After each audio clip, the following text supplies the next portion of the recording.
We just had a surprise release of this sweet Deadpool card, and it's going to make for a very interesting commander. There's a lot of cool shenanigans you can do with it, and there's a lot of weird rules technicalities that you may want to know before you build the deck. One thing that's important to note is that Deadpool says as he enters, not when. So that means a few different things. That ability does not target, so your opponents can't respond to you picking what you want to swap text boxes with. Also, because it says as it enters, you get ETB triggers if you exchange text box with something that has an enters the battlefield trigger.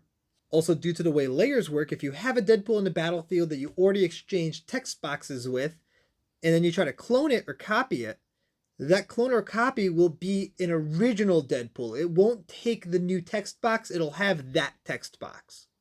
That matters a lot with cards like Blade of Selves. You'll have tokens that enter being Deadpool that'll be able to shift text boxes before they die to the legend rule, causing your opponents to have some bad creatures. If you want to negate the legend rule altogether, you could throw in the Master Multiplied. This is also disgusting because of the fact that most of the ways that red can make token copies of things are making token copies that have haste and you sacrifice or exile at the end step.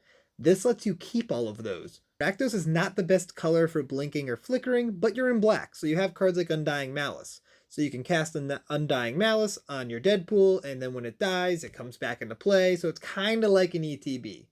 Also, funnily enough, if you make infinite mana, Deadpool can win you the game as an infinite mana sink.